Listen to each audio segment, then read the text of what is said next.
Hace una década aproximadamente los medios de comunicación de todo el mundo se veían asombrados, conmovidos e indignados ante las imágenes de un niño palestino supuestamente abatido por los disparos del ejército de Israel. Se trataba de Muhammad Abdurah y, de hecho, lo que sucedió era que en realidad éramos víctimas de un gigantesco fraude, un fraude que hacía bueno ese dicho del clásico de que la primera baja que se produce en todas las guerras es la verdad. Muhammad Abdurah no solamente no había sido abatido por el ejército de Israel, sino que en realidad era el protagonista de la creación de un icono de la resistencia palestina y al mismo tiempo de una de las operaciones de engaño y propaganda más gigantescas de las últimas décadas. Y precisamente para hablar de este tema y de otros temas relacionados con los medios de comunicación y la manipulación de los mismos, tenemos esta noche con nosotros a Philippe Carcenti. Philippe, bienvenido a nuestro programa. ¿Cómo está? Muy buenas noches. Muy bien, muy contento por haber sido invitado. Muchas gracias. Bueno, cuéntenos la verdadera historia de Muhammad Abdurah. Bueno, hace 9 años y medio, la cadena de televisión pública France 2, que pertenece al Estado francés, emitió un reportaje de 50 segundos que mostraba la supuesta muerte de un niño palestino frente a una posición mantenida por tropas israelíes. Alegaban que el niño murió debido a los disparos de los soldados israelíes que estuvieron lanzando contra él y contra su padre durante 45 minutos. También afirmaban que el padre, que estaba protegiendo al crío, no murió, que solo resultó herido pese a haber recibido 12 balas, mientras que el niño murió por el impacto de 3 balas. ¿Y eso no era cierto? Bueno, en un principio todo el mundo lo creyó, yo lo creí como un ciudadano común más, pero entonces, después de que algunas personas investigaran este asunto, recopilaran más información y profundizasen más en los detalles, tras unas semanas me di cuenta de que las balas no pudieron provenir del lado israelí, sino que el niño murió bajo fuego palestino.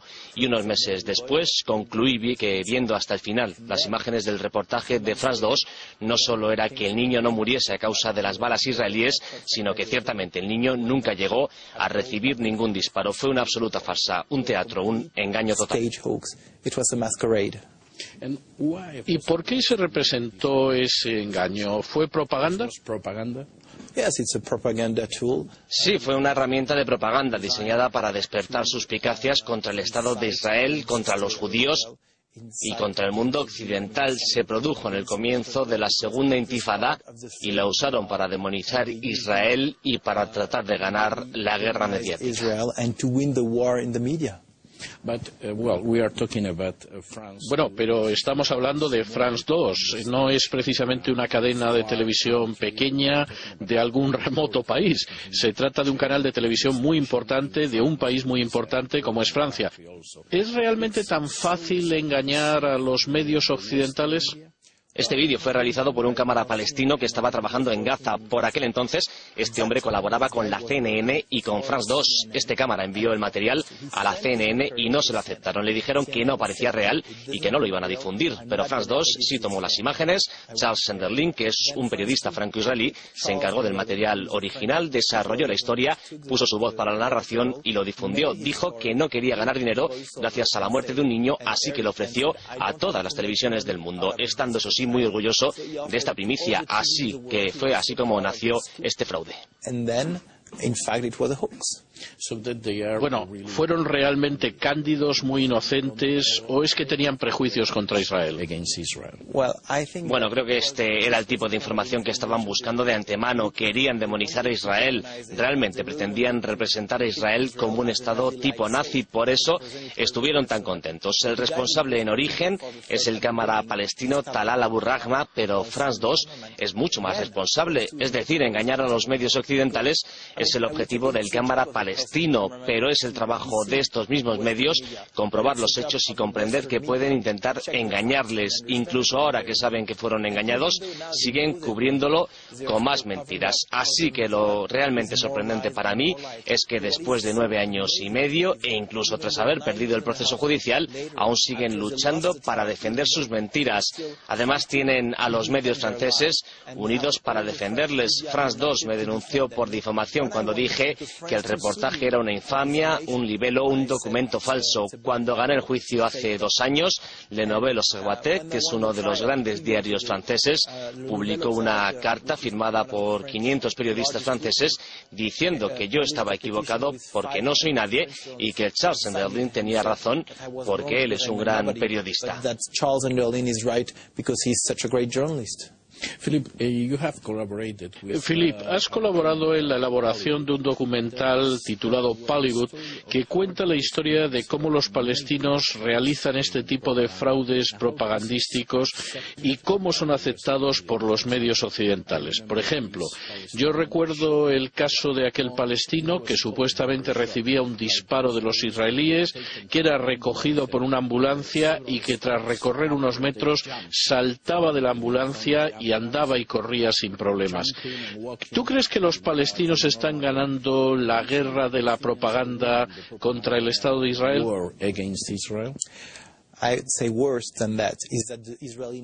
Bueno, creo que es peor que eso. Israel nunca ha entrado en esta guerra, así que los palestinos la están ganando sin ninguna oposición.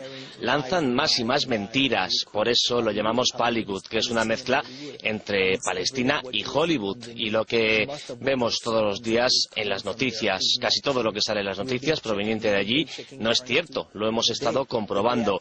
Lo comprobamos con France 2 el día después de la estafa y cómo después se han mantenido en el engaño. Otro ejemplo, la agencia France Press lanzó un teletipo diciendo que un palestino fue abatido por el ejército israelí. La familia lloró desolada y todo eso. 2 semanas después de la noticia, el tipo apareció en Egipto porque le pillaron allí en Egipto. Se alegraron mucho de que resucitara, pero todo esto es un asunto feo porque llegaron a manipular la vida de estas personas haciéndolas creer que su familiar estaba muerto cuando en realidad no lo estaba. Es absolutamente horrible. Este tipo de manipulación, con la complicidad de los medios occidentales, como la de la cadena estatal francesa, agrava las consecuencias, porque si todavía fuese que este tipo de farsas sangrientas provinieran de televisiones de países como Irán, Sudán o cualquier otro país demencial, sería fácil concluir que no tienen sentido, pero no, llegan a través de una televisión pública francesa muy respetable. El mayor problema, incluso aunque no lo queramos, es que el gobierno francés no les está presionando para que admitan la verdad.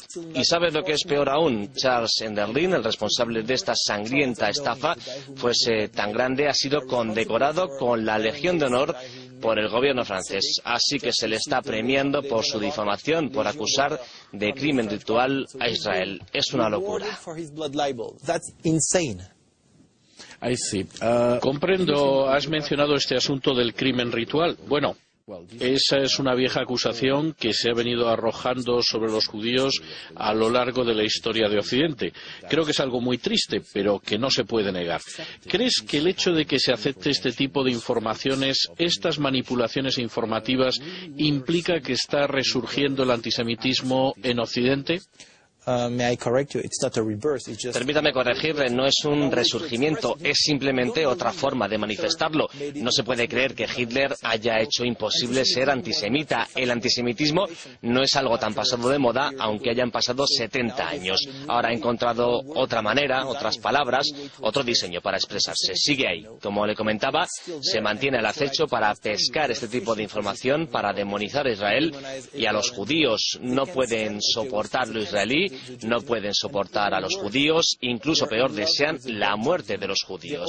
Pero sabe, el peor enemigo del Estado de Israel y de los judíos actuales son aquellos que siempre están recordando el Holocausto, diciendo que lo que ocurrió durante el Holocausto fue terrible y que tenemos que llorar por ello. Y que después dicen, ¿cómo puede ser que los hijos de las víctimas del Holocausto estén cometiendo un nuevo genocidio? Utilizan el Holocausto para demonizar a Israel, pero también lo usan para excusarse y evitar así definirse como antisemitas. Así afirman que lloran por los judíos muertos mientras al mismo tiempo quieren matar a los que están vivos. Creo que es realmente una gran mentira. Y le cuento algo más. Actualmente a Europa se le acaba el tiempo para detener este antisemitismo. Sabe, cada vez que hay más policía frente a las sinagogas no tiene ningún sentido. Si yo estuviese en una posición de poder, tomaría la determinación de que en 5 años ya no hubiese ningún policía frente a ningún templo judío. ¿Y por qué? Porque acabaría con la incitación, acabaría con las mentiras que aparecen en los medios contra Israel. Detendría toda esa maquinaria mediática propagandística. Así, el odio hacia el Estado de Israel y hacia los judíos iba a desaparecer.